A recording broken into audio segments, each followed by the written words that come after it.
팍팍한 우리 경제, 경제명의 박시동이 진단합니다. 경제 허준.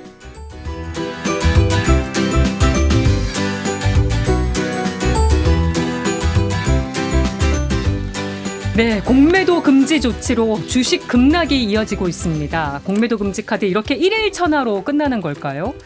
정부는 필요한 조치였다고 밝혔지만 정작 시장에서는 성급한 이 조치가 시장의 혼란을 키웠다는 지적도 나오고 있습니다. 경제 허준 박시동 경제평론가와 낱낱이 분석해 보겠습니다. 어서 오세요. 네, 안녕하세요. 박시동입니다. 네, 제가 휴가 가는 오랜만에 바람에 뵙습니다. 한 달 만에 뵙게 됐어요. 네네네. 네, 오늘 공매도 얘기 집중적으로 해봐야겠는데 네. 월요일부터 공매도 전면 금지가 시행이 됐습니다. 맞습니다. 저희가 공매도 이슈를 다루긴 했었는데 그래도 경제 허준이시니까 네. 공매도 개념부터 쉽게 좀 짚어주십시오. 예, 짧게 말씀드리면요. 공매도도 매도니까 파는 건데요. 보통 파는 거는 소유자가 파는 거잖아요. 네. 내 거니까 내가 파는 거죠. 근데 앞에 이 공짜가 소유권이 없다는 뜻이에요. 그럼 소유권이 없는데 어떻게 팔까요? 예. 빌려와서 파는 겁니다. 그러니까 좀 정확하게 말씀드리면 차입해서 판다. 요걸 이제 공매도라고 하는데요. 네. 예를 들면은 시장에서 10,000원짜리 주식이 있으면은요. 김혜영 앵커님이 그걸 갖고 있어요. 그럼 네. 저는 없죠. 그럼 제가 앵커님한테 빌리는 거죠. 좀 음. 빌려주세요. 그럼 빌려와서 제가 시장에다 팔면은요. 네. 10,000원짜리를 팔았으니까 제 손에는 10,000원이 들려 있죠. 예. 그렇게 가만히 기다리고 있다가 그게 이제 5,000원으로 떨어졌어요. 그러면 다시 사면 되죠. 네. 그러면 제 손에는 5,000원이 남아 있고 다시 한 주가 생겼죠. 예. 그 한 주를 원래 김영 앵커한테 다시 갚아주고 나면 저는 투자금 한 푼 없이 5,000원이 딱 돈을 떨어지는 번 거예요. 거죠. 주식이 내려갔다는 이유만으로. 예. 그렇게 해서 빌려서 주식이 떨어졌을 때 팔고 판 걸 다시 갚고 그렇게 해서 하락장에서도 이익을 버는 방법. 네. 요거는 이제 공매도라고 하는 거죠. 네. 예. 그런데 시장에서 공매도 자체가 불법은 아닙니다. 그렇죠. 공매도가 필요한 이유도 있잖아요. 이렇게 생각하시면 쉽습니다. 가만히 보다가 저 주식이 오를 것 같아. 네. 그럼 어떻게 하면 돼요? 그냥 사면 됩니다. 사서 기다리면 올라가죠. 네. 근데 분명히 거품이 껴 있어. 저거 떨어질 것 같아 라고 생각하면 어떻게 해야 되죠? 할 방법이 없죠. 예. 그렇게 해서 시장은 가격으로 결국에는 상승을 전망하는 사람, 하락을 전망하는 사람이 만나는 거거든요. 가격이라는 한 점에서. 예. 그런데 상승을 기대하는 사람은 사면 되지만 하락을 기대하는 사람은 방법이 없죠. 그래서 발명한 겁니다. 하락을 기대하는 사람도 들어와라. 그래서 상승과 하락이 만날 수 있도록 하는 제도적인 장치. 네. 그게 바로 공매도죠. 그러니까 당연히 합리적인 가격 그 결정 수단이 되기 때문에 주식이라는 이 주식시장이 있는 나라에서는 다 허용하고 있는 기본적인 제도라고 보시면 되겠습니다. 그러니까 순기능이 있는 제도인데 예. 여권에서 이 공매도 금지 이슈를 선점해서 포커싱까지 하고 네. 정부가 곧바로 실행까지 한 상황, 이 흐름 어떻게 보세요? 일단은 좀 우려의 목소리가 지금 많이 나오고 있는 중입니다. 특히 이제 경제계, 금융계에서는 좀 보통 시민들이 생각하는 것보다 더 큰 우려를 갖고 있죠. 왜냐하면요. 일단은 공매도 자체는 방금 말씀드린 것처럼 순기능이 있는 거고요. 시장이 있으면 당연히 존재하는 제도인데 예. 그걸 전면적으로 금지시켰거든요. 역대 우리가 공매도를 전면 금지한 적이 3번이 있는데 다 글로벌 위기, 유럽 재정 위기, 코로나 팬데믹 위기처럼 시장 자체가 대폭락을 하고 있는 재난 상황일 때만 전면 금지를 했어요. 네. 근데 지금 전면 금지 상황, 지금 전면 금지할 만큼 재난이 아니에요. 지금 그런 위기 상황까지는 아닌데 전면 금지를 할 상황이냐. 그러니까 이게 무슨 상황이지? 전면 금지라는 조치가 이게 가당키는 한 건가? 네. 너무 성급한 거 아닌가라고 해서 일단 시장에서는 걱정을 하고 있는 거고요. 예. 정부의 말은 이거예요. 그러면 재난도 아닌데 왜 전면 금지까지 한 거야? 네. 그랬더니 정부 말은 이거죠.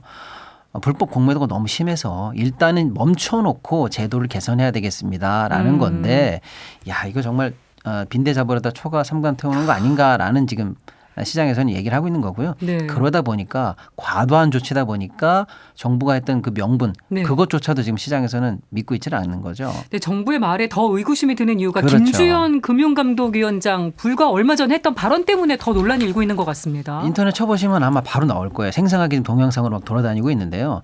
국민의 대표인 국회의원들 앞에서 정확하게 얘기했어요. 아니 공매도 제도는 필요하다. 이거를 뭐 더 이상 복잡하게 개선할 생각이 없다. 나는 이게 개인 투자자한테 도움이 되는지도 모르겠다라고 확실하게 얘기했거든요. 예. 그런데 지금 그 발언에 정말 잉크도 마르기 전에 입에 침도 마르기 전에 2주 만에 입장이 바뀌어가지고 그것도 전면 금지 조치를 냈거든요. 어떻게 이렇게 갑자기 입장을 바꾼 예. 이유 뭐라고 보세요? 그러니까 그러면서 방금 말씀드린 것처럼 그 명분으로 삼은 게 공매도가 너무 불법 공매도가 많아졌다는 건데 그럼 그 2주 사이에 불법이 정말 무법 천지로 생기면서 시장을 혼탁하게 갑자기 만들었냐? 늘어났냐. 그건 아니거든요. 사례 몇 건 이제 발견되긴 했지만 그러다 보니까 금융위가 내부적으로 경제적 이유만으로 입장을 2주 만에 바꿨을 리는 없다. 합리적 이유가 없다. 네. 그럼 뭐냐? 결국에는 정치적 이유로 윗선에서 오더가 내려와서 금융위가 굴복하면서 정치적 이유 때문에 생긴 말 그대로 하면 관치가 아닌 관치보다 더 심한 정치 금융이 이게 배경이 있는 거 아니냐라고 지금 시장에서 얘기하고 있는 거죠. 이런 와중에 문자 사진까지 찍혀가지고 그게 어떻게 보면 좀 확인이 된 것 같은 상황이 연출되기도 그렇죠. 했습니다. 네네. 그 여당 의원이 김포 다음에는 공매도다. 거기에 포커싱 하겠다는 문자가 네. 나오기도 했고요. 대통령실이 대놓고 이런 입장을 냈어요. 윤석열 대통령이 사전적 차단을 위해서 제도적 개선이 필수적이다라고 생각한다. 그러니까 공매도 있기 전에 사전적으로 차단해야 된다라는 얘기를 하는 걸로 봐서 청와대나 여권의 입김 때문에 결국 이렇게까지 왔다 이렇게 봐야 맞는 것 같습니다. 네. 네. 좀 시장에 혼란을 불러왔다. 네. 금융 전문가들이 우려하고 있다고 얘기해 예. 주셨는데 그래도 불법 공매도는 또 문제이기 때문에 네. 이 부분에 대한 개선책은 또 필요해 보입니다. 네. 이 부분에 있어서는 좀 어떻게 봐야 될까요? 예, 지금 많은 개미분들은 사실 환영하고 있는데 이 정부의 조치를 그 이유는 뭐냐면요. 그동안의 이 불법 공매도에 대한 불만이 너무 많았어요. 네. 일단은 불법 공매도라는 건 공매도 자체를 불법으로 한다는 거 아닙니까? 예. 그건 지금도 불법인 거죠. 네. 그래서 단속이 느슨했어요. 어. 단속이 느슨해서 좀 쉽게 말하면 한 해 공매도 거래 금액이 100조입니다. 100조. 100조인데 불법 공매도로 잡힌 요번에 건수가 얼마인지 아세요? 560억이에요. 이번에 정부가 잡았다고 한 게. 그리고 최근 14년간 불법 공매도로 실형을 산 사례가 한 건도 없습니다. 그러니까 일단 개미들은 불법에 대해서 너무 느슨했다. 또 하나는 그나마 이제 합법적인 공매 사이트로 오더라도 제도적으로 너무 개인과 외국인 기관 간에 운동장이 기울어져 있다. 예를 들어서 개인들한테는 과도하게 불합리하게 네. 부담을 많이 지우고 빨리 상환하도록 하고 있는 반면에 외국인이나 기관들은 상환 기간도 무제한이에요. 사실상 뭐 기우제 지내듯이 떨어질 때까지 버티면 되는. 근데 왜 이렇게 차이가 많이 나게 세팅이 돼 있었던 거죠? 처음부터 불리하게 세팅이 돼 있는데 뭐 굳이 진짜 명분을 찾자면 개인들은 좀 믿을 수가 없는 거죠. 빌려줬다가 팔고 나중에 갚아야 되는 거거든요. 그러니까 네. 어떻게 개인을 믿고 우리가 하겠느냐. 그러니까 개인들이 공매도 시장에 들어오려면 과도하게 담보를 내. 그러면 껴줄게. 이런 느낌이고 기관과 외국인들은 아무래도 법인이다 보니까 신뢰하기 때문에 조금 쉽게 네. 플레이할 수 있도록 열어준 측면이 있는 거죠. 신뢰의 차이 때문에요. 그렇군요. 그러니까 아무튼 그런 불만 때문에 제도 운영의 불만. 기울어진 운동장에 대한 불만, 단속에 대한 불만 이런 게 쌓여 있기 때문에 개미분들은 이참에 네. 불법 공매도뿐만 아니라 아예 전면 금지를 잘했다라고 하시는데 좀 정확하게 나눠봐야 되겠죠.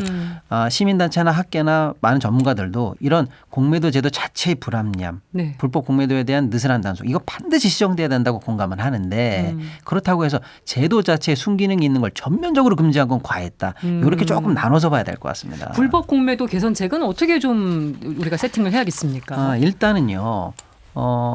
지금 그 세팅 방법은 많은데 네. 이제 사실 시장에서 의구심 나는 거는 정부가 불법 공매도 관련해서 이러이러한 제도 개선하기 위해서 전면 금지했다라고 했잖아요. 예. 잘 들어보시면 전면 금지했다라는 게 정부의 말이지 이러이러한 것을 하겠다는 그 말은 아직도 안 나와요. 그래서 후속 조치가 나올 거냐 말 거냐 또 전망 기사가 나오고 있습니다. 예, 맞습니다. 그러니까 예를 들어서 이제 개인과 기관 간의 이 상환 기일을 일치시킨다든지 네. 담보 비율도 개인도 조금 낮춰준다든지 하는 게 당연히 필요하고요. 결정적으로 필요한 건 뭔지 아세요? 불법 공매도를 해서 딱 잡으러 갑니다. 네. 잡으러 갔는데 왜 안 잡히는지 아세요? 왜요? 전산화가 안 돼 있습니다. 아까 저는 이 부분도 되게 의아했어요. 21세기 대한민국 디지털 코리아에서 그러니까요. 공매 주문이 전산화 처리가 안 돼 있다는 게 많은 분들이 못 믿으시지만 실화입니다. 그러니까 실제로 전산화돼 있잖아요. 불법 공매 주문을 넣으면 튕겨 나옵니다. 전산에서. 근데 그렇지가 않기 때문에 불법이 횡행한다는 거거든요. 그러니까 반드시 전산 시스템 완비 이런 대책들이 이제 개미들은 요구하는 거고 실제로 아직까지 필요합니다. 적어서 진행이 되고 있었다는. 그렇습니다. 아, 그렇군요. 네. 그래서 너무 이제 그런 부분에 있어서 불법 공매도에 대한 구체적인 대책 없이 전면 금지를 시킨 게 좀 졸속으로 처리했다는 지적도 나오고 있는데 시장 반응도 아주 긍정적이지만은 않은 것 같고요. 네. 이런 상황에서 신원식 국방부 장관이 주식을 거래하는 문자가 또 카메라에 포착이 돼서 논란이 네네네. 됐는데 저희 공매도 얘기 이어가 보도록 하겠습니다. 신원식 장관 문자 이 주식 거래 포착된 거 어떻게 보셨어요? 공매도 금지 조치는 좀 기습적으로 된 건 맞습니다. 네. 일요일에 임시금융위원회를 통해서 했거든요. 그러다 보니까 월요일에 바로 시장에서 반응을 했죠. 그래서 네. 월요일에 사상 최대 폭등, 했었고. 예, 폭등을 했었습니다. 그때 그날 팔은 것 같아요. 그러니까 음. 폭등장에서 매도를 처리하시고 네. 그 매도 처리된 내용을 그 다음 날 이제 다시 한번 이제 그 매니저들과 얘기하다가 이제 확인하는 그 카톡이, 문자. 확인 문자가 걸린 것 같은데요. 예. 뭐 지금 국방 예산이 잘못됐고 해서 지금 많이 지금 비판받는 상황인데 예. 이 와중에 자기 주식 거래는 이렇게 꼼꼼히 챙겼다는 비판을 받고 있거든요. 근데 이제 경제적으로 보면은 그 지금 이틀 새 빠지고 있거든요. 근데 네. 딱 공매도 발표한 그 첫날만 올랐어요. 음. 꼼꼼히도 챙기셨다. 국방 예산도 꼼꼼히 챙기셔야 되는데. 예. 그래서 사실은 뭐 그럴 정신이 있으셨을까라고 해서 저도 좋아 보진 않습니다. 네. 네. 또 혹시나 또 네. 이해관계가 있는 주식이면 어떡하나 봤더니 2차 전지 관련 주식이었어요. 네, 네, 종목도 그렇게 나왔고. 네. 그리고 이제 월요일, 화요일 거치면서 매수, 매도 번갈아 가면서 사이드카가 발동됐습니다. 네. 정말 널뛰기장이었어요. 타이밍을 잘못 맞춰서 들어가신 분들은 아마 피해를 보셨을 거고 반대인 경우도 있었을 텐데 이번 조치 시장에서 어떻게 평가하고 있는지 좀 반응 들어볼까요? 예, 일단 순서대로 어떤 일이 일어나는가를 좀 짚어드리면요. 공매도 전면 금지가 됐지 않습니까? 네. 공매도도 매도입니다. 매도가 금지된 거예요. 예. 그러면 매수가 많을까요? 매도가 많을까요? 매수 한쪽이 확 줄죠. 예. 그럼 매수 우위 시장이 되죠. 사겠다는 사람이 많으면 값이 올라갑니까? 올라가죠. 그러니까 공매도 금지되면 당연히 올라갑니다. 치솟았어요. 예, 일단 당연히 매수 우위 시장이 되니까 올라가고요. 또 하나는 뭐냐면요. 아까 말씀드린 것처럼 공매도는 일단 빌려 오잖아요. 그래서 팔죠. 네. 그런데 조금 있다가 다시 사서 갚기로 돼 있잖아요. 예. 반드시 사야 됩니다. 음. 공매도는 팔기도 하지만 산다는 약속이기도 합니다. 예. 조금 있다가요. 그런데 공매도가 금지가 됐어요. 그리고 점점 공매도가 그다음에 주식값이 반등할 것처럼 생각이 되면 빨리 사야 됩니다. 예. 늦게 살수록 값이 올라가면은 나중에 손해죠. 갚아야 될 때 손해를 보거든요. 예. 그거를 이제 그 공매도 매도 포지션을 청산하기 위해서 빨리 쫓아가서 얼른 사는 것을 숏 커버링이라고 해요. 커버 친다의 커버링입니다. 네. 그러니까 그 첫날 매도가 줄고 매수 우위 시장이 된 거 하나. 네. 둘째는 숏 커버 물량이 대량으로 들어온 거 둘. 이 두 가지 원인 때문에 폭등이 나왔습니다. 예. 자, 그래서 첫날 오른 거예요. 유사일에 가장 크게 올랐습니다. 네. 자, 그런데 첫날 그래서 이제 숏 커버링 물량이 얼마나 청산됐나 봤더니 대장주 예를 들면 에코프로나 에코프로 비해 봤을 때 공매도 그때 잔량이 약 1조 정도 됐다고 보시면 됩니다. 예. 근데 월요일 날 치고 나니까 100억대로 떨어졌습니다. 9천억 이상이 그날 해소됐어요. 완전 롤러코스터예요. 예, 그러니까 첫날 사자라는 주문을 통해서 사서 빨리 갚아버린 거죠. 네. 대충 9천억 정도, 1조 정도. 그런 대장주에 그런 물건이 한두 개겠습니까? 그렇게 쫙 털었죠, 첫날. 그러니까 이튿날은요, 숏커버 물량이 적은 거예요. 어제다 급하게 처리했거든요. 그러니까 숏커버가 없는 거죠. 그럼 어떻게 될까요? 사야 되는 사람이 적어진 거죠. 네. 이제 매수세가 없는 거예요. 빨리 사서 갚을 사람이 없는 거예요. 반대가 됐어요. 다시 제로 포지션에서 본래 가치에 집중하게 된 거고 네. 어제 급등했던 것 때문에 숏커버 물량 때 냅다 팔아야 되겠다라고 해서 차익 매물까지 드러나서 이튿날엔 떨어진 거죠. 예. 그 연속적인 흐름 속에서 지금 3일째를 맞고 있다. 이렇게 보시면 되겠습니다. 즉 단기 급등을 노린 정부에 사실 노림수가 있었다고 저는 보거든요. 네. 지금 주가가 너무 안 좋고 개미들의 불만이 많으니까 야 네. 이왕 할 거 전면 금지해버려. 그러면서 그러면 개미들이 좋아하겠지. 그럼 주식값 좀 오르겠지. 네. 그러면 그동안 주가 떨어진 것 때문에 많이 불만이 있었던 주식 투자자들이 지갑에 돈이 좀 두둑히 들어오니까 정부에 대한 불만도 좀 낮아질 거야 라는 네. 저는 약간 정치적 이유도 있었다고 보는데 예. 그게 약발이 하루 갔다는 얘기예요. 네네네. 그래서 그런 부분 때문에 선심성 카드를 왜 썼을까? 이게 네. 총선을 염두에 둔 카드 아니냐 네. 얘기가 나왔고 블룸버그에서도 그런 예. 지적을 했더라고요. 대번의 외신에서도 이번 한국 정부의 조치는 예상 밖이었고 정치적이었다라는 얘기가 블룸버그에서도 나오고요. 예. 여러 외신에도 당연히 나오고요. 특히 이제 공매도 전면 금지를 말하면서 역대 3번 있었다고 했잖아요. 네. 그때는 다 여차저차한 이유 때문에 그냥 금지하는 겁니다. 너무 떨어지니까요. 너무 어려울 때. 근데 이번에 보세요. 기한을 설정한 공매도 전면 금지는 처음 봅니다. 6월까지 합니다. 세상에 그런 공매도 금지가 어디 있습니까? 이게 신기한 거죠. 왜 6월까지입니까? 만약에 제도 개선을 목표로 했었잖아요. 지금 예. 정부가. 그러면요. 빨리 하면 12월 달에도 해제할 수 있는 거고. 제도 개선 끝나자마자 풀어도 되는데. 2월에 할 수도 있는 거고. 빨리 제도 개선하는 게 정말 포커스라면 총선 지나서 6월 총선 달까지로 지나서죠. 박아놓은 그 시점. 그러니까 정치적이라는 논란이 계속 따라붙는 겁니다.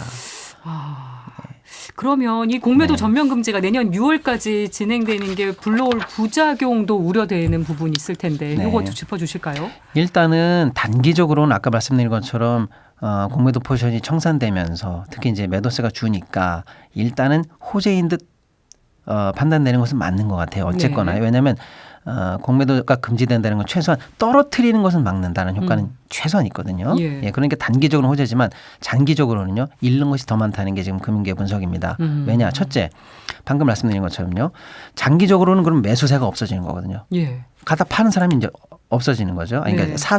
사야 돼서 사서 대갚아야 되는 매수세가 없는 거죠. 예. 자, 둘째, 외국 시장에서요. 한국 시장을 볼 때 이런 상점벽해 같은 조치를 하루아침에 했다? 이거 굉장히 후진적인 시장의 모습입니다. 그러다 보니까 한국 시장에 대한 매력도를 상당히 떨어뜨리고요. 신뢰도 신뢰도를 떨어지는 거. 무지하게 떨어뜨립니다. 더군다나 정부가 야심차게 추진하고 있는 금융정책이 2가지가 있는데 네. 국제적으로 통용되고 있는 선진 지수에 우리나라 시장을 포함시키려고 하는 노력을 지금 계속하고 있어요. 예. 주식과 채권 양대 시장 다 하고 있습니다. 네. 채권 시장에서는 세계 국채 지수에 넣으려고 했는데요. 9월 말에 탈락됐어요. 많은 분들이 모르시지만 네. 굉장히 큰 충격입니다. 그게 들어갔으면 연간 90조의 자금이 들어올 뻔했는데 탈락됐거든요. 그 채권 시장이거든요. 예. 자, 주식 시장에서는요. MSCI 선진 지수에 넣으려고 계속 노력 중입니다. 예. 그런데 이거 저번에도 탈락됐는데 그쪽에서 걸고 있는 몇 가지 조건이 있어요. 그것만 하면 넣어줄게라고 하는 것 중에 하나가 바로 이 공매도입니다. 그런데 이번에 오히려 그쪽 시장이 요구하는 요구를 들어주기는커녕 아예 전면 금지하면서 더 어려워졌어. 발로 뻥 차버렸어요 기회를. 그러다 보니까 최소한 몇 년 이상 MSCI 선진 지수에 들어가는 거는 물 건너갔다라고 보거든요. 그런데 만약에 들어갔으면요 연간 46조에서 50조 정도의 순유입이 있을 뻔했습니다. 네. 그러면요. 아까 말씀드린 것처럼 그냥 순유입 50조를 우리 주식시장에 넣어서 자연스럽게 주가가 올라가는 게 양질의 선택입니까? 강제적으로 매도를 금지시키면서 주가를 떠받치는 게 양질의 선택이었을까요? 정부가 이걸 알고 선택하지 않았을까요? 그러니까요. 그러니까 단기적으로 호재를 만들고 장기적으로 그 큰 시장의 어떤 그 진짜 중요한 호재를 발로 차버린 쉽게 말하면 이제 당장의 약간의 황금 때문에 거의 배를 가른 이런 실책이었다 이렇게 지금 평가가 나오는 중입니다. 네. 네. 또 무슨 조치가 이어질지 모르겠습니다만 현재로서는 꼼짝없이 내년 6월까지는 공매도 전면 금지 시행되는 거예요. 그 후에 재개되는 거죠. 네, 일단은 말은 그렇게 했기 때문에 또 이걸 지켜야 되는데 이것도 문제입니다. 왜냐면요. 제도 개선을 하고 나서 한다고 그러는데 어디까지가 제도 개선인지에 대해서 그당 이제 내년 이 시점이 되면은요. 그 시점이 되면은 또 논란이 있을 겁니다. 그게 불충분하다, 충분하다, 과하다, 안 과하다. 네. 논란이 계속 양성될 거고요. 그럼 그 6월 달에 6월 말이 됐습니다. 예. 내일부터 해제합니다라고 할 때 그때 그 큰 혼란. 왜? 기간을 정해놨기 때문에요. 예. 그러니까 이번에도 기습적으로 공매하니까 그 다음날 큰일이 났지 않습니까? 네. 내일부터 공매 개시됩니다라고 날짜가 박혀 있는 거예요. 그 내년 7월 1일 장이 또 걱정되는 그러니까요. 상황. 엄청난 거. 이런 조치를 예고하고 있는 나라가 어디 있습니까? 그 당시에 가봐도 대혼란이 있을 거기 때문에 저는 내일부터 해제된다 이렇게 되지는 않을 것 같아요. 그 당시에 가서 분명히 총선 지나고 나서 네. 예, 어떤 식으로든 스무스한 연착륙에 관한 조치나 메시지가 나오면서 시장에 아무튼 또 한동안 큰 논란이 있을 거라고 예상이 됩니다. 네. 오늘 또 명의 허준의 경제 처방전 한번 받아보겠습니다. 따끔한 일갈 놔주실까요? 네. 어쨌거나 이 금융시장에 대해서 신중하게 접근해달라. 그리고 정치금융 좀 안 봤으면 좋겠다. 이런 말씀 드리겠습니다. 네. 네, 금융당국에서 귀담아 들어주셨으면 하네요. 네, 경제 허준 박시동 경제평론가와 함께했습니다. 오늘 말씀 고맙습니다. 네, 감사합니다. 김영희 뉴스공감도 여기서 인사드리겠습니다. 저는 내일 다시 찾아뵙겠습니다.